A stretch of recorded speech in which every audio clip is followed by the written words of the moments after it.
Hello, everyone. Monty here, market analyst at IG, our Dubai office in the UAE. Got my colleague Faizan here from New Business, and we're starting off this segment called The Week Ahead. And boy, it's coming just in time because there are quite a number of things on offer this week. I'm not just talking about central bank decisions, also talking about economic data. Obviously, going to go ahead and pull up the report soon and take a look at some of those products and look at it from a technical and fundamental standpoint. But also going to be some stuff that Faizan's going to talk about. Faizan, give us a little insight in terms of what to expect today. Right, thank you all for joining in. So today we are going to be looking at the week ahead, Monty's daily report, and we would be going through the platform as well. We're going to be teaching you how you can use the indicators of the Monty's report, and we can implement some plotting on the charting tools that we have available on the IG platform. Now, if you have any questions about the platform, the reports, please feel free to ask in the live chat and we will be taking your questions. It is more kind of like an interactive session. So as we go along, we would be taking your questions and helping you to use the tools that we have in IG platform. Sounds good. So let's go ahead and kick off and take a look at what exactly can we expect in the week ahead. There's a lot happening. This, by the way, is our weekly market report.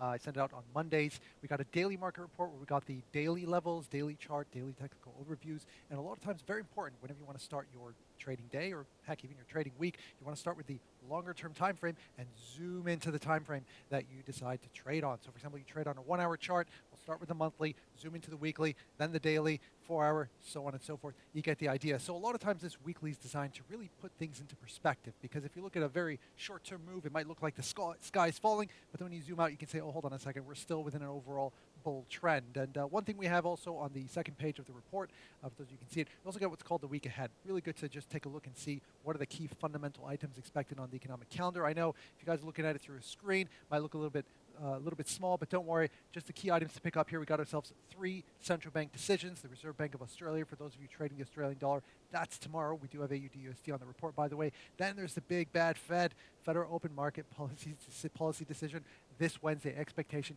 for a big jumbo rate hike. That's what markets at least are pricing in, but they also want to take a look and see what Powell's going to say in terms of whether or not that'll change pricing in the future, December and beyond. Also got ourselves the Bank of England on Thursday, those of you trading the pound, and then also we've got non-farm payrolls in terms of economic data. Of course, we've got manufacturing services, so much to digest, but long story short, it's a very, very impacting week, and it's actually one of the reasons why we decided to kick off this segment specifically in this week, just because there's a lot happening and because chances are you've got plenty of questions with regards to how to tackle each of these items. So we're just going to go ahead and pull up with the first one, and let's go ahead and pull up the chart here.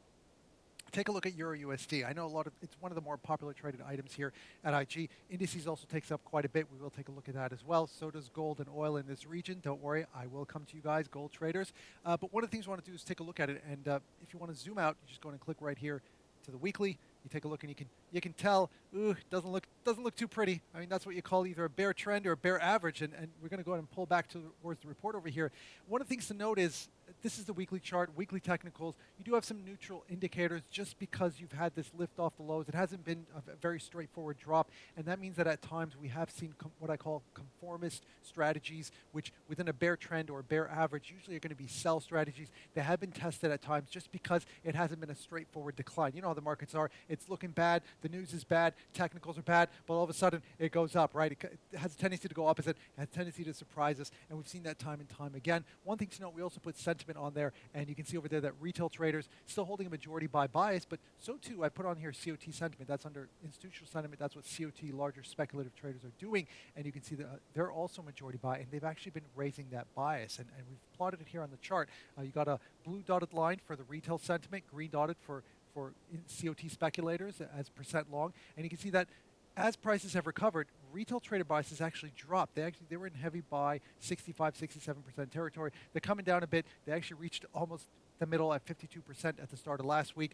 Now they're at 55%, whereas COT speculators, they were majority short, and now they're sort of upping it from this level. So let's just say they're feeling more confident entering at these levels. Doesn't mean it's going to go up, but it does mean that so far we're seeing that sentiment is opposite what we're seeing in terms of the technical overview, which is relatively bearish. But here's the thing. We're talking technicals at a time when we're supposed to get through some serious fundamental items with the with the Fed, because that's going to impact the dollar. That's going to impact everything basically. Anything priced in or against the dollar, as well as risk appetite, bonds, you name it, it's all going to get impacted. So a lot of times talking technicals is going to be a bit difficult right before a big fundamental event. And it also means that those of you that are trading very, very short-term levels, like the daily report that's going to be issued tomorrow and the day after and the day after that, a lot of times those levels will have a very hard time holding, because when you have such a big fundamental event like non-farm payrolls, like FOMC, the market makers, the guys who provide the liquidity, usually going to withdraw from the market. So you usually get these big moves in one direction or another.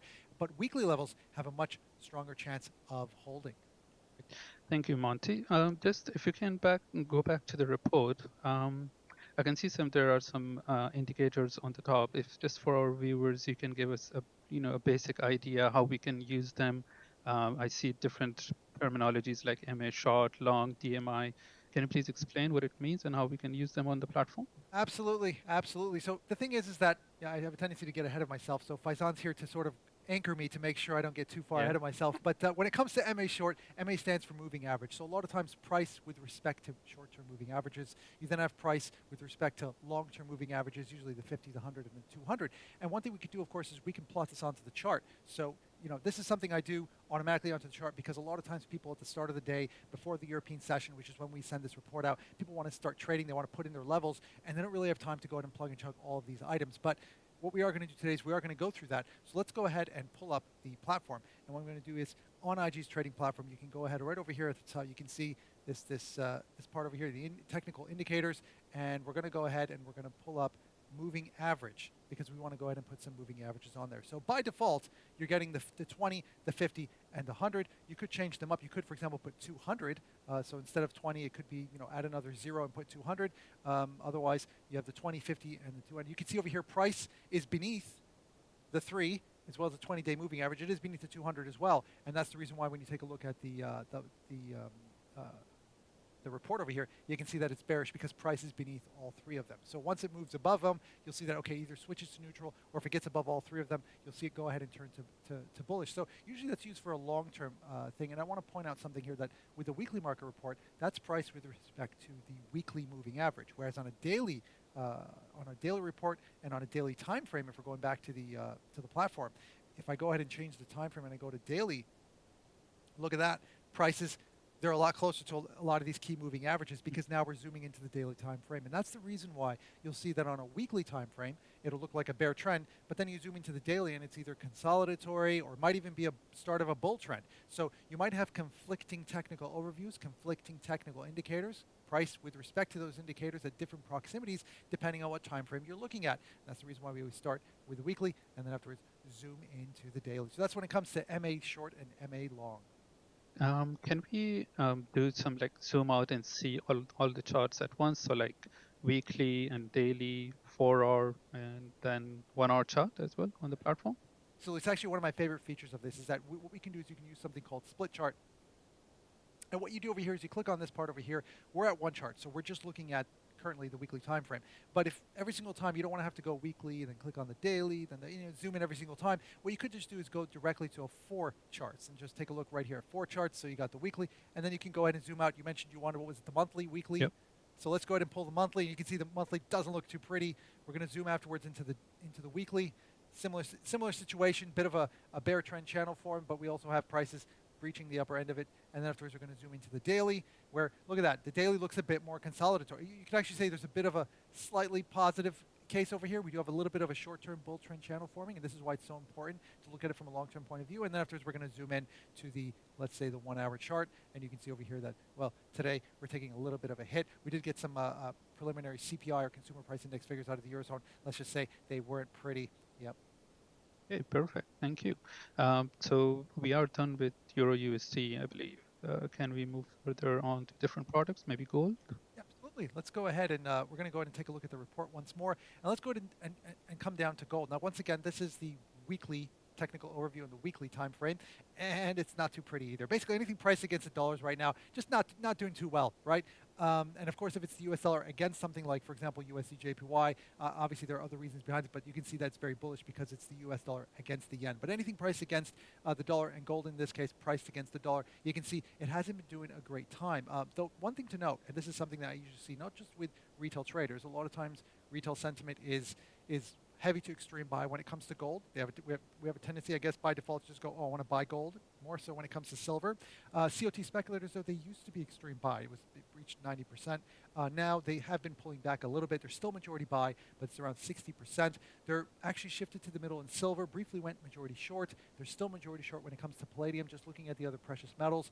And when it comes to platinum, they also briefly went majority short. They're now back in majority buy. So whenever you see a mixed picture like that, it means that the ground is a bit shaky when it comes to some of those precious metals, because the larger guys are sort of bailing out, going, okay, hold on a second, it's not looking too comfortable. Obviously, this has a lot to do with fundamentals, which you don't have to get into just yet, but that sort of is the technical picture when it comes to gold. It is still relatively bearish, and even on weeks where the dollar does not so well in the FX market, we're seeing gold still in for a bit of a pullback. That's not a very pretty picture, because that means if the dollar does pick up again and start to do well, if we do see bond yields move higher, gold prices could be in for another plummet. Okay, right. Let's hope it goes well in the week. Now, a lot of times I see that when there are beginners entering into trading, they want to learn about it. Most of them are confused. As you can see, there are a lot of different markets available on your daily market report as well. What they always ask, and they're confused, they want to know is what markets they should be trading. I mean, we can look at it from different angles, but in your opinion, what would you say would be like an ideal way to approach this question and to have clarity on what markets are usually good to trade? That's the case. It's a great question, by the way, because that's something I asked myself as well when I first approached this whole market, right? It was, what do I do? Where do I start? I know a lot of times there's the popular products. So, we mentioned Euro USD just because it's one of the more popular ones, both on our end, but even globally, it's just one of the more popular traded products. A lot of times, though, you want to stick with something that, at the very least, initially, you don't want to go with something that's going to be very, very volatile, right? Because if it's too volatile, it means you're not necessarily, you're going to get stopped out potentially easily. It could go against you very quickly. You can't go in with this go big, go home kind of mentality. It's more slow and steady wins the race, and that means you're looking for something that's going to be a little bit more in tune with your risk appetite. So usually looking for products that are a little more, I don't want to say range bound, but even if they trend, but at least trend in such a way, you're not going to be seeing these crazy moves that are just going to break through levels and not really offer you a chance to really trade them properly. So we're going to go ahead and go back to just a single chart for a moment. And one thing I like to do, and I'm going to remove this indicator just because I want to show another indicator. So I'm going to uncheck moving average. And what we're going to do is we're going to look at average true range, or ATR. And this will give you a general idea of how much volatility to expect. Well, based on the history, of course. It's not telling you how much you're going to get today, but it's based on recent historical data. And you can obviously change it up to how many periods you want. But you can see there were periods where we had a lot of volatility, where we had about, the average true range was 82 ticks, and now all of a sudden we're down to about, say, 40. Now I'm going to pull up another product. In no way am I saying you should trade this, especially if you're starting to trade. But I'm going to pull up GBP JPY. This is one of the more volatile ones out there. And you can see that I'm going to go ahead and go to the daily for a moment. And you can see that as of late, we're looking at, in some cases, 250 ticks, 250 pips in a daily session. So this one further, let me just go back to daily on this one.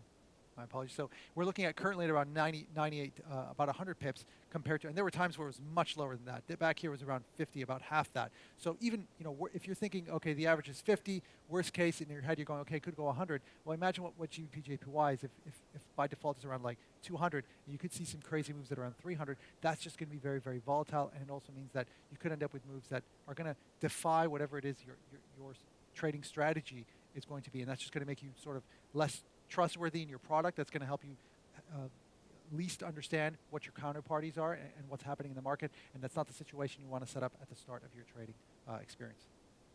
Right, thank you.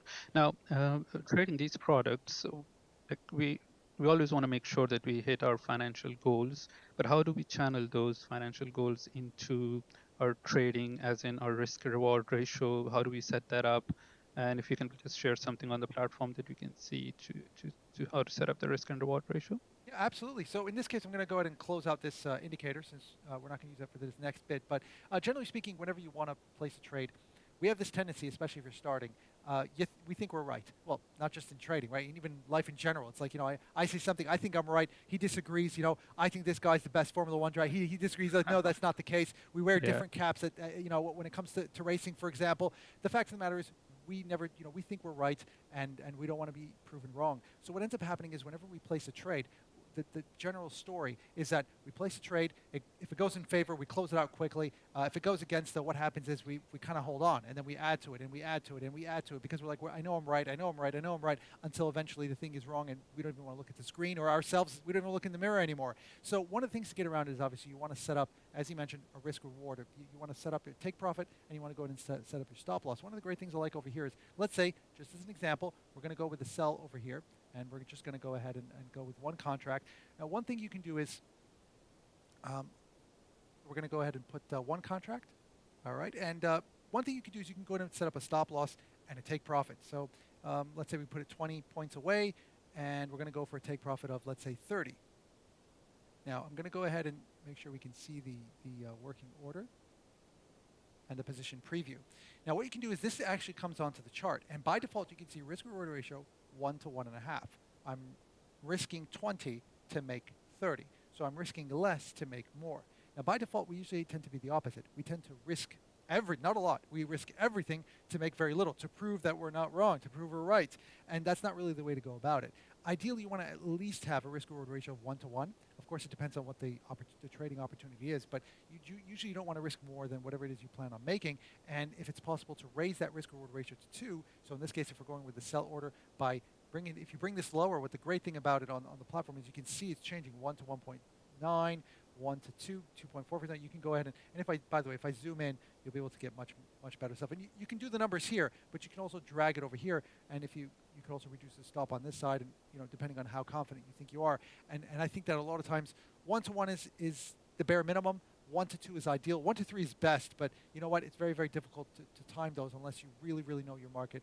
Really, you got to get it right to get a 1 to 3 type of a 3 to 1 risk reward ratio, and that means that a lot of times maybe aiming for 1 to 2 initially and just stick with 1 to 1. Trying to avoid large losses is always the initial goal that you should go with when it comes to trading.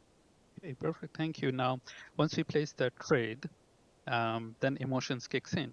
I know you have done multiple sessions on psychology of trading. So in just this scenario, what kind of tips can you give our viewers just to control those emotions and don't bring too much greed, or just what's the psychology? Well, the psychology, before you start off, you can't think to yourself, this is the one. You're not buying a lottery ticket, right? It's not like, I'm going to go all in on this one. If it wins, that's it. I'm done. If I don't, that's not how you got to look at it. Trading, you have to look at this as like, you know what? This is going to be a series of one of many trades that I'm going to make in a series of trades, day in, day out.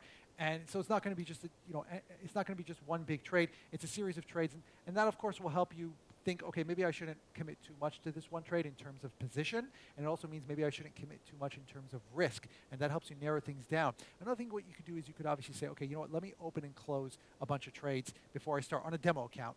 That way, you kind of remove the attachment that you have between yourself and the position, because let's face it, the moment you open the position, especially if you're starting, you are going to be attached to that trade. You see it go up, you're like, oh, and then when it goes down in this case, if it's a sell position and it goes in your favor, you're like, yes, that's what I'm talking about, and then it starts to go up a little. So every time it oscillates, your heart's going with it, and you don't want that. You want to be more, I don't want to say calculating, but you want to be more strategic about it. You want to be able to look at it without any emotions.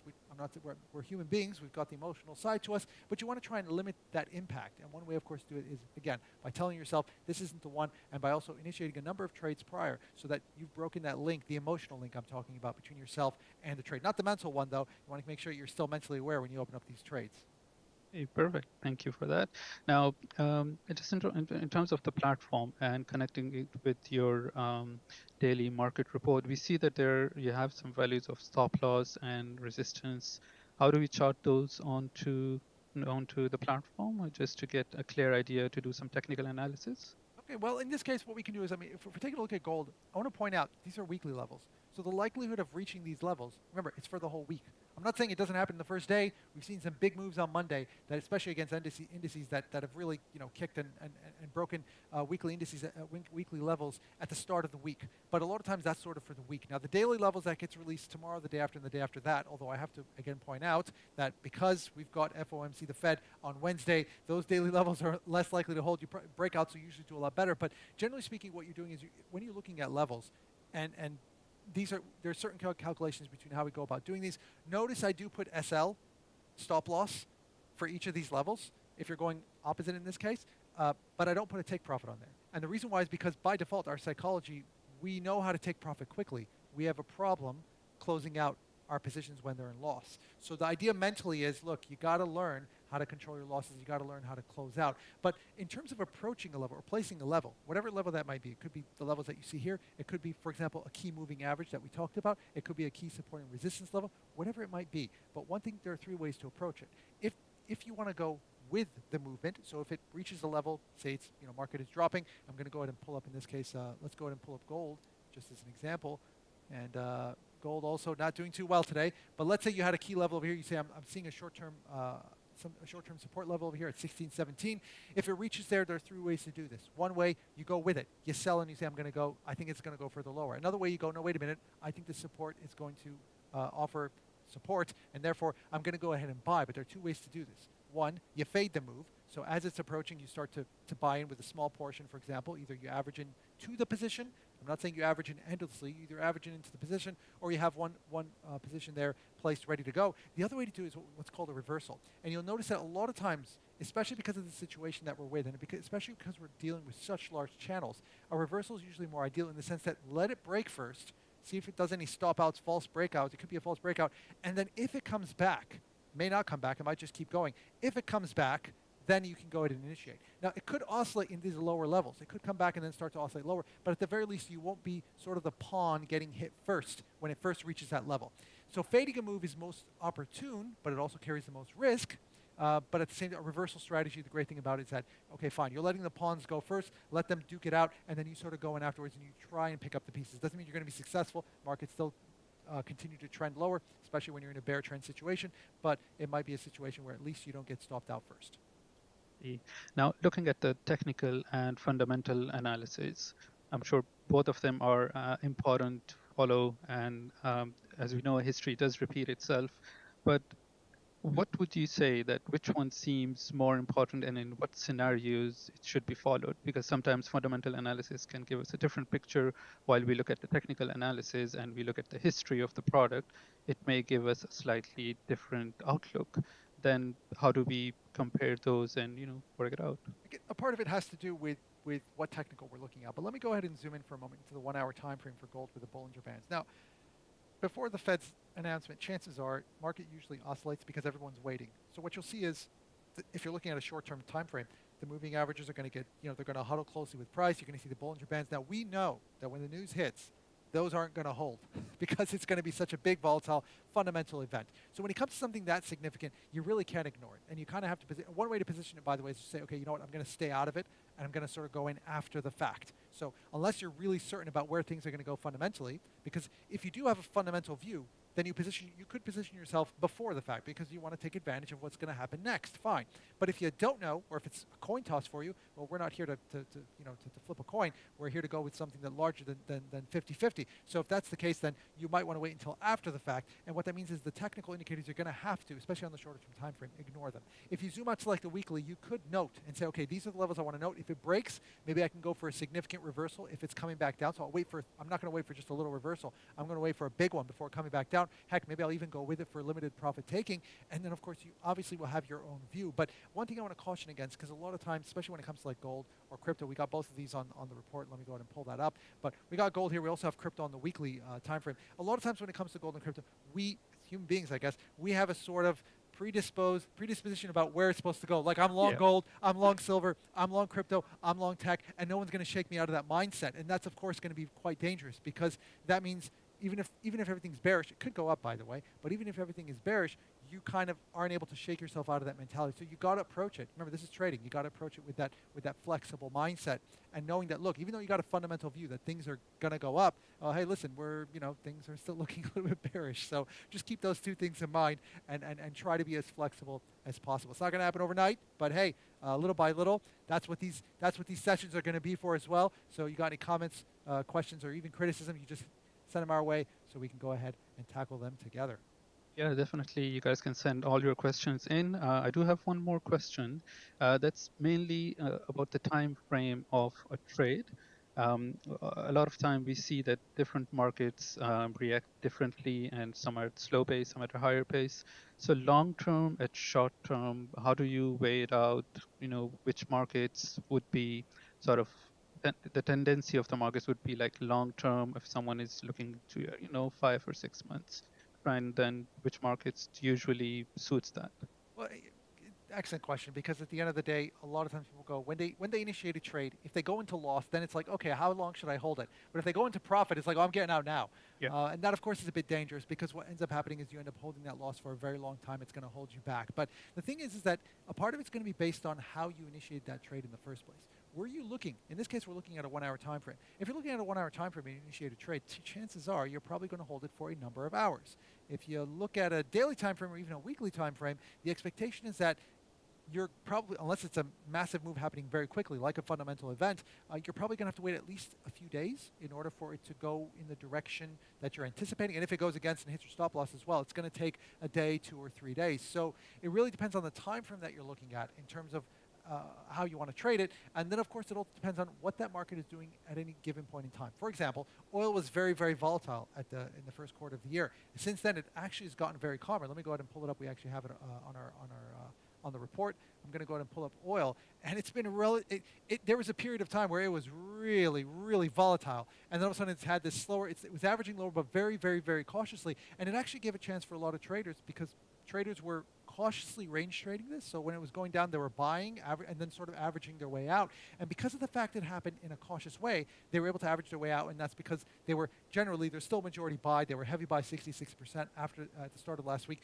After that increase, they're now down to 59%. But they were able to manage their way out of this problem a little bit better than if it was some volatile crash that was going lower. So part of it does depend on what the product is experiencing at the time. And that's why it's so important to try and figure out what the current technical overview is. By the way, technical overview isn't going to last. It was bull trend before, it was volatile, it shifts all the time. But at the very least, it helps organize your thoughts. So you can say, okay, you know what, it's looking bearish, it could change, could go bullish. That's why we have contrarian strategies. But at the very least, you're able to mentally organize your thoughts before placing a trade. And you do this, by the way, whether you do it subconsciously or not, you do it when it comes to anything in life, any business. You organize your trade, you go, okay, what's this price here, what's the price there? All right, I'm going to arbitrage, I'm going to look for an opportunity here or there, and you sort of do it that way. If it works out, great. If it doesn't, you've got your safety net or your stop loss in place to avoid further losses. Now, here at IG, we do have two types of accounts. So we have a CFD account. We do have a stock trading account. One is leveraged, the other is non-leveraged. So if you're mainly looking for like long-term assets, obviously we do have a stock trading account in which you can trade and you can buy physical shares of US, UK, German, and Irish stocks. And apart from that, for CFD account, we do have around 17,000 markets trading, and we have 25 different countries shares available as CFD as well. So they are all leverage and margin as well. And they can all be accessed through the platform, and it's under one username and password, which you can just simply go to our website, ig.com/AE, and you can create an account there. Now, once the account is created, you can then onwards have access to our live platform, and you can also have a demo account. Now, I can see some candlesticks, and we do have a daily chart. For beginners, can you just give us a brief idea on how to read these charts? What does it mean? I can see that there is a green and a red, and then I can see that there on the top we do have a line, and at the bottom. So can you just dissect that for a bit? Absolutely. Well, and one thing you'll notice, obviously, they're just two colors, right? We're not trying to paint more than that, but it's just green and red in this example.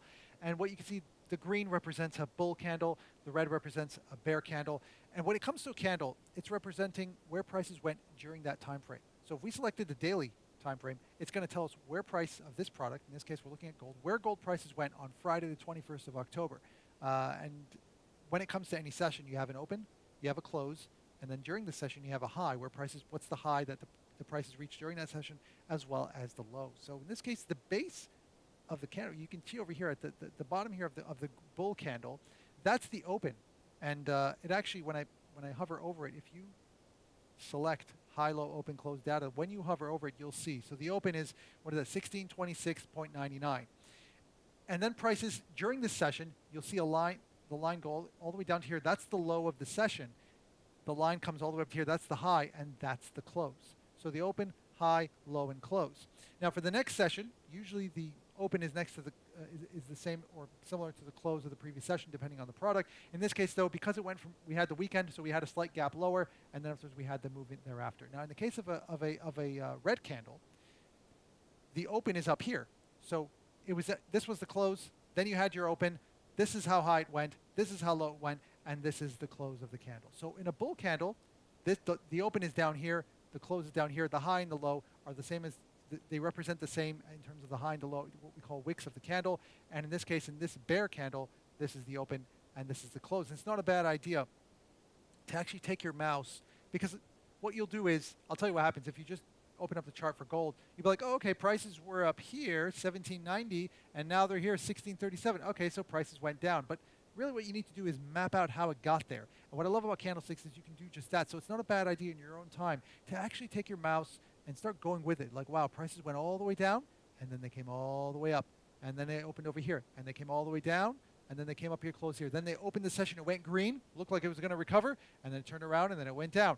And then it came up here. And then again, it opened in the green. Wow, it looks like it's going up. Nope, came back down again. And you sort of go with it one after the other after the other. Not a bad idea at all. It helps you get an understanding of these flows. So you're not just thinking, oh, price was here, and then it just went up or it went down. No, no, no. How did it get there? What's the action? And what did it do in the process? Not a bad idea. And that's what candlesticks are great at doing. Correct. Now, just going back to your daily market report, where can we clients or where can our viewers actually access that? Well, this is, of course, exclusive to IG's clients. You can find that on our website once you sign up and you subscribe and get an account. Otherwise, if you do have an account but you're not sure where to find it, well, Faizan's right here. Make sure you can reach out to him, and he'll let you know where you can get it. The weekly market report, that's on Mondays, Tuesday through Thursday, that's the daily, and the weekly includes the week ahead, just so you can get an idea of fundamentally what to expect, as well as Bitcoin. Correct. So this is our first live session on YouTube, and we would be doing more sessions in the future as well. And you can send all your comments, or you can give your feedback to sales.ae@ig.com. We are happy to take all your feedback, and then we'll shape our sessions according to your feedback as well. This was the first, and more to come. And if you have any other questions, please do let us know. I think we would then call it a wrap. Yeah, I guess happy ticks to everyone out there, and good luck. It's a pretty volatile week, right? Impacting items.